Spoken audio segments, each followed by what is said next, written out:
السلام علیکم دوستوں، امید ہے آپ لوگ سب خیریت سے ہوں گے، کیونکہ آج ہم لوگ اپنا جو نئے سبجیکٹ کا آغاز کرنے جا رہے ہیں، اکنامکس کلاس میٹرک کا فیڈرل پنجاب بورڈ کا لیکچر نمبر 1۔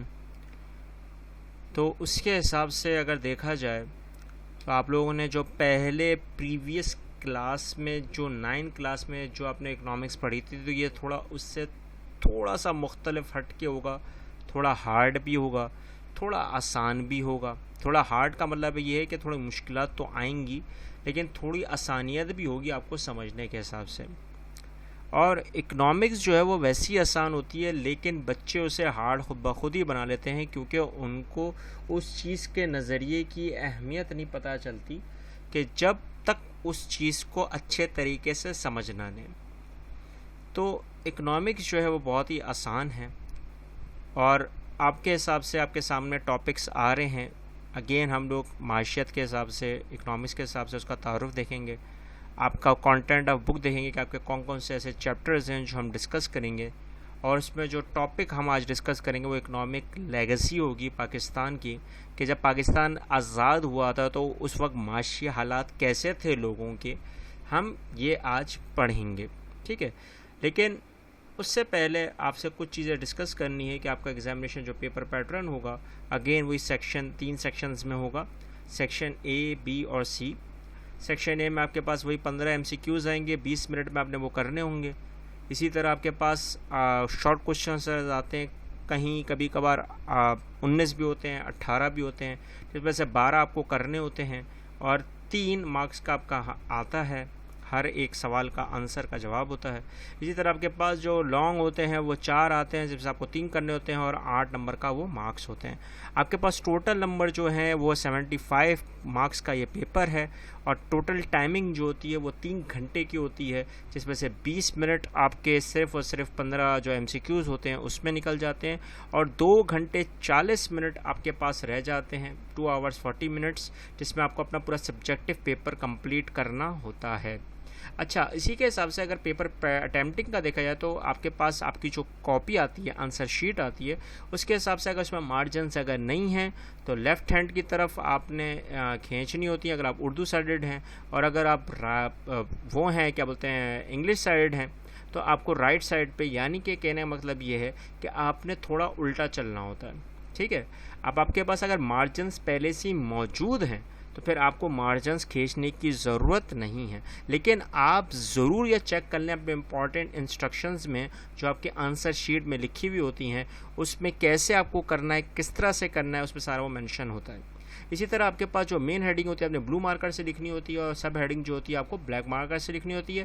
آپ کے پاس بلیک پین جو ہوتا ہے اس میں آپ امپورٹنٹ ڈیٹس، کوڈس، آپ کے جو ڈائیگرامز ہیں اس کے حساب سے ایگزامپلز ہیں آپ وہ لکھ سکتے ہیں، امپورٹنٹ نیمز ہیں وہ آپ مینشن کریں، اور باقی سب آپ اپنے کس سے کریں، بلو بال پین سے۔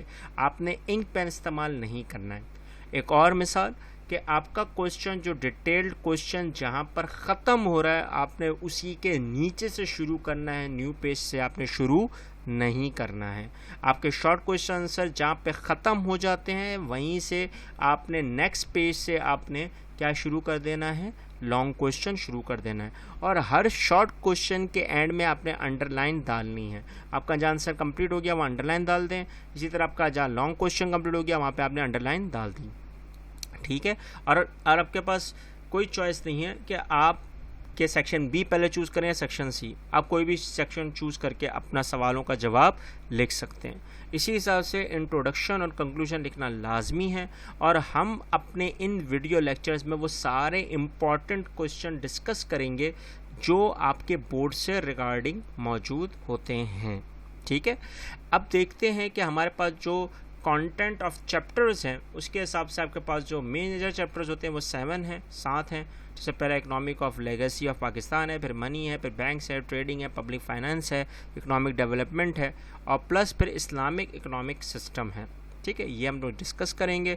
آج کا جو ٹاپک شروع ہوگا وہ آپ کا اکنامک آف لیگیسی ہوگا، ٹھیک ہے۔ اب اکنامک آف لیگیسی کے حساب سے آپ کے پاس ایک سمپل سا کوشچن آتا ہے، بہت ہی سمپل سا کوشچن آتا ہے کہ پاکستان کے آزاد ہونے کے وقت معاشی حالات کیسے تھے لوگوں کے، بس آپ نے اتنا سا لکھنا ہے. معاشی حالات کیسے تھے, اکنامک کنڈیشن کیسی تھی پاکستان کی at the time of independence. آپ نے ایک سمپل سا سوال لکھنا ہے اور سمپل سا جواب ہے اس کا. اگر آپ نوٹ کریں تو آپ کو تصویروں میں ہی پتہ چل جائے گا کہ ہمارے معاشی حالات کیسے تھے. At the time of independence ہمارے پاس کوئی زیادہ انڈسٹریل یونٹس تھے ہی نہیں. ٹھیک ہے, ٹوٹل لکھتے ہیں ہم لوگ 921 یونٹس ہمارے پاس پورے انڈیا میں ایٹ دیٹ ٹائم انڈسٹریز تھیں. 921 جو آگے چل کے ہم ڈسکس بھی کریں گے. پاکستان کے پاس صرف 34 آئیں اور آپ کے سامنے ہیں, آپ کی تصویریں دیکھ رہے ہیں کہ کیا حالات ہیں, کیا حالات آپ کے سامنے دکھ رہے ہیں. انڈسٹریز کا کیا حال ہوگا, اولڈ اور آؤٹ ڈیٹڈ تھے.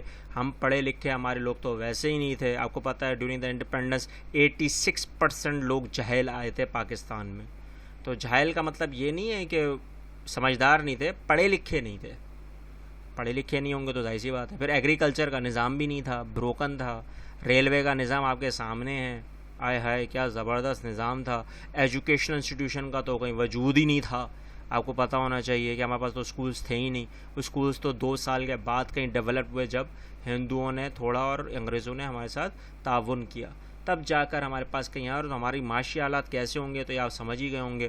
اس وقت کے بعد معاشی انسٹیٹیوشن جتنے بھی جو اس وقت فائنینشیل انسٹیٹیوشن تھے, بینکس تھے, وہ سارے انڈر کس کے تھے, ہندوؤں کے انڈر میں تھے.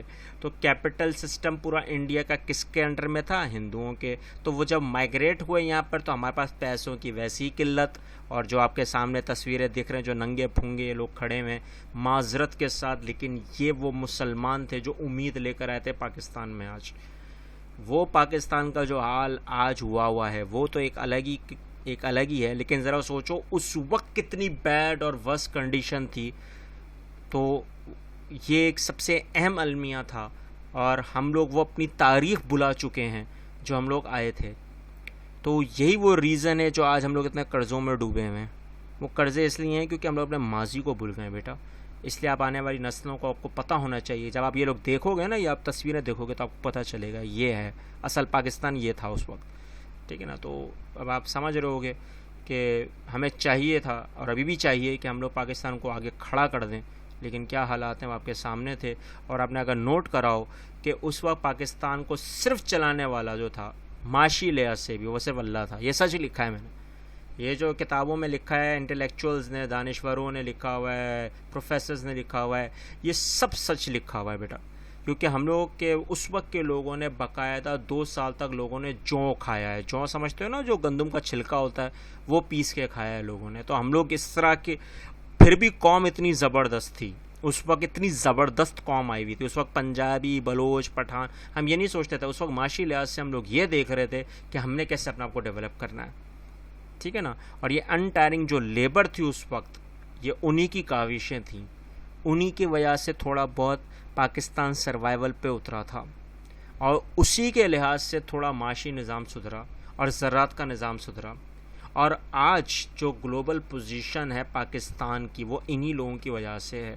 جو زراعت کا نظام ہے, تھوڑا سا جو ہمارے پاس انڈسٹریز کا نظام ہے, وہ انہی لوگوں کی وجہ سے. کچھ لوگوں نے تو آ کے ہمارے پہ قبضہ کر لیا ہے, اور سیاستدان کا تو آپ کو پتہ ہی ہے, تو میں اس کو ڈسکس نہیں کروں گا کہ وہ ہمارے ٹاپک سے ریلیٹڈ میں نہیں ہے. لیکن آپ نے اگر نوٹ کرا, یہ تھا ہمارا معاشی حالات. اسٹارٹنگ کے معاشی حالات کچھ ایسے تھے. یہ جو پکچرز میں نے آپ کو دکھائی ہیں یہ تھے. تو ہمیں ذرا سوچنا چاہیے کہ ہمارا ماضی کے حالات کیسے تھے, ہمارے پاس کیسا تھا, تو ہمارا پریزنٹ اور فیوچر کیسا ہونا چاہیے تھا. ہمیں سیکھنا چاہیے تھا ان چیزوں سے کہ ہاں کہیں نہ کہیں ہمارے جو پہلے معاشی حالات تھے تو ہمیں قرضے نہیں لینے چاہیے تھے, ہمیں اپنے آپ کو سدھارنا چاہیے تھا. لیکن وہ کون سی وجوہات آئیں جس کی وجہ سے آج بھی پاکستان اتنا پیچھے رہ گیا ہے. کیونکہ اس وقت قائد محمد جناح نے پورا زور لگا دیا تھا کہ ہمارے پاس ٹیکنالوجی آ جائے, ہمارے لوگ سدھر جائیں, ہمارے لوگ پڑھے لکھ جائیں. لیکن وہ کون سے ایسے معاشی حالات, وہ کون سے ایسے لوگ آ گئے جس کی وجہ سے یہ پاکستان اور زیادہ پیچھے ہو گیا ایٹ دیٹ ٹائم. وہ ہم اپنے نیکسٹ لیکچر میں ضرور ڈسکس کریں گے.